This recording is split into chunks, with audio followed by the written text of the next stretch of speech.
Oh, that's a little bit old, that chart. That chart's a couple of months old, and if you want to really see something that's said, take a look at what happened.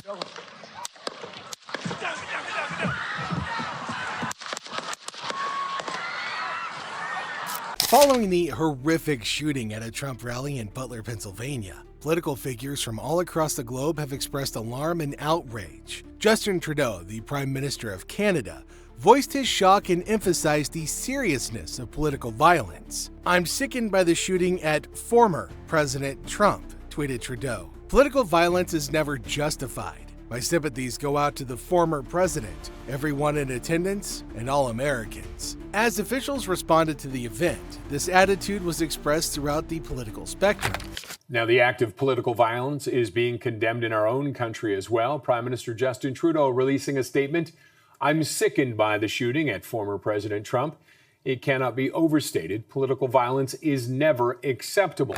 The FBI's current investigation indicates that Thomas Matthew Crooks, the shooter, acted alone. Crooks had previously expressed anti-Trump views and had lawfully acquired the pistol. He attacked the event on July 13, 2024, inflicting injuries on former President Trump and several guests. Trump was shot in the ear, but other than that small injury, things might have been far worse if security personnel hadn't moved quickly. Crooks was eliminated by a Secret Service sniper, averting further tragedy. Also testifying Tuesday, the deputy director of the FBI, who confirmed the suspect, Thomas Crooks, had multiple encrypted accounts they're working to get access to, leaving senators with possibly their own to-do list. In his speech to the country, U.S. President Joe Biden emphasized the need to have civil political debates. According to Biden, there should have been a peaceful handling of the Trump event. It's just intolerable to think that political violence or any other kind of violence exists in America.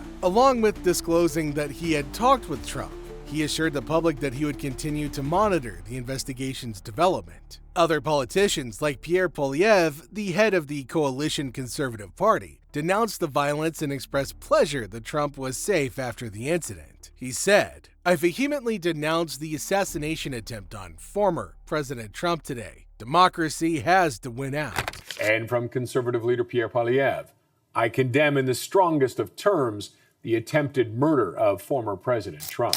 Witness reports from the event presented an image of chaos. A witness reported seeing Crooks using a rifle to scale a structure close to the incident. Confusion and delay resulted despite their warnings to the Secret Service and police. The witnesses lamented the apparent lack of preparation and asked why there weren't Secret Service personnel stationed on every rooftop. Medical staff raced to help the wounded, including an emergency physician who just so happened to be at the site. One of the victims had a head wound, and the doctor detailed giving CPR to her as the others raced for cover.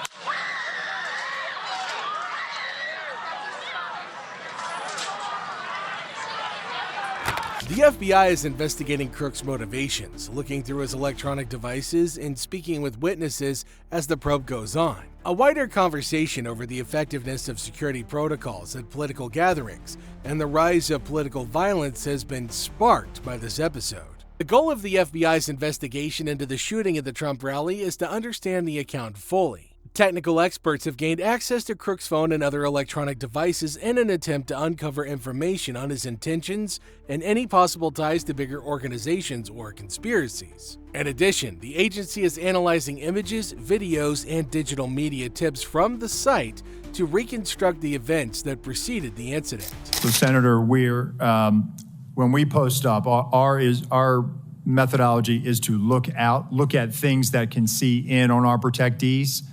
So that they can provide that coverage. Canadian lawmakers and the public have praised Trudeau's handling of the situation. Many others have repeated his views, demanding that political speech be reaffirmed in a nonviolent manner and that violence be rejected in all of its manifestations. The fact that Trudeau denounced the incident emphasizes how crucial international cooperation is when democratic processes are threatened. The massacre has rekindled discussions in the U.S. about gun regulation and the role that political discourse plays in instigating violence. Both Democratic and Republican lawmakers have urged a stronger emphasis on safeguarding public safety during gatherings and tackling the underlying roots of political extremism. The tragedy has made it clear that thorough plans are required to stop such assaults in the future. What happened here? They were protecting the principal, and I think The principal got shot. Understand that, sir. So do you think you might want to revise the protocol? Let me ask you this. Who was the lead site agent who made the decision to leave the AGR building completely outside of the security perimeter? Who was that? Senator, I cannot give you that name. This person is operational. They're still doing investigations. They're still doing protective visits. Have they been relieved of duty? In the wake of the shooting, security procedures at political events are being closely examined. To guarantee the safety of guests and presenters, experts are reevaluating the efficacy of the existing safeguards and looking into possible upgrades. To better react to threats, the Secret Service has promised to examine its protocols and improve agent training. Last week, before she resigned. I identified gaps in our security on July 13th and have implemented corrective actions. One of Roe's first actions in charge, a trip to Butler, Pennsylvania, to see the rally site himself. What I saw made me ashamed. I cannot defend why that roof was not better secured. What do you need? As he heals from his wounds, Trump expresses gratitude in a statement to the medical staff and law enforcement officials who attended the scene. In addition, he urged his followers to maintain peace and vigilance by emphasizing the necessity for solidarity and fortitude in the face of violence. I'm not supposed to be here tonight. Not supposed to be here. Yes, you are. Yes, you are. I stand before you in this arena only by the grace of Almighty God. The Butler tragedy has greatly impacted the surrounding community. Butler locals have banded together to support one another by planning memorials and vigils in honor of the dead. As they work through the tragedy's aftermath, the community has responded with a sense of resilience and togetherness. Leaders from other countries have also commented on the situation, expressing sympathy for the U.S. and denouncing political violence. The international reaction has brought attention to the independence of democratic nations and their common commitment to preserving the values of justice and peace. The way the public views the shooting has been greatly influenced by the media's portrayal of the event. News organizations have covered the probe in great detail, including updates and comments from political figures. In the aftermath of such a momentous occurrence, the media's role in distributing information and encouraging educated public conversations has been especially crucial. And to remember, while we may disagree, we are not enemies. We're neighbors. We're friends, co-workers, citizens, and most importantly, we're fellow Americans. We must stand together. Yesterday's shooting at Donald Trump's rally in Pennsylvania calls on all of us to take a step back. In the continuous fight against political violence, the Butler shooting remains a pivotal event. It has required security measures to be re-examined, sparked new discussions about gun regulation, and emphasized how important it is to have a civil political dialogue. The emphasis of leaders and communities' responses to the disaster is still on prevention, healing, and upholding democratic ideals. Thankfully, former Trump is not seriously injured. I spoke with him last night. I'm grateful. He's doing well, and Jill and I keep him and his family in our prayers. We also extend our deepest condolences to the family of the victims who was killed. Corey was a husband, a father, a volunteer firefighter, a hero. The FBI is asking anybody with knowledge of the event to come forward as it continues its investigation. In order to guarantee a complete and in-depth inquiry, law enforcement and the public must work together. The FBI is working to find out how big of a scheme it was and to stop similar things from happening again. The Butler shooting serves as a reminder of the difficulties that democracies throughout the globe face in larger context. Democratic societies are built on the grounds of nonviolence, and any reaction to such acts ought to be immediate, persistent, and based on the values of justice and peace. Following the Butler shooting, the world community demonstrated a united front in the fight against political violence. Global leaders have pledged their support and said that they would not back down from opposing extremism. In order to confront the intricate and multidimensional character of political violence, this global unity is essential. I spoke about an ongoing investigation. We do not know the motive of the shooter yet. We don't know his opinions or affiliations. We don't know whether he had help or support, or if he communicated with anyone else. Law enforcement professionals, as I speak, are investigating those questions. Tonight, I want to speak to what we do know. A former president was shot.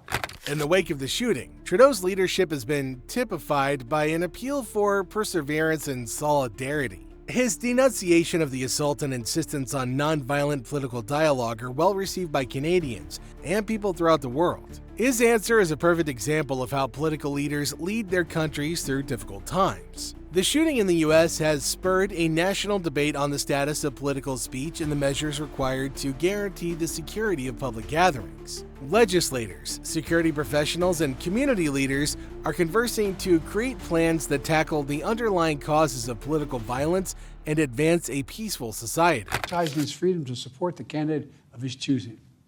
We cannot, we must not go down this road in America. We've traveled before throughout our history. Violence has never been the answer. Whether it's with members of Congress of both parties being targeted and shot, or a violent mob attacking the Capitol on January 6th, or a brutal attack on the spouse of former Speaker. The FBI is dedicated to revealing every facet of the assault, and its investigation is still underway. To ensure a thorough and efficient response, cooperation between federal, state, and local law enforcement organizations is crucial. The results of the inquiry will guide security protocols in the future and help avert the reoccurrence of such events. In the U.S., political campaigns have been significantly impacted by the Butler shooting as well. Teams and candidates are reassessing their security procedures and looking at new secure methods of interacting with their fans. The tragedy has made it even more important to be vigilant and ready for any threats. Because it's partisan. If you have an assassination attempt on a president, a former president, or a candidate, you need to resign.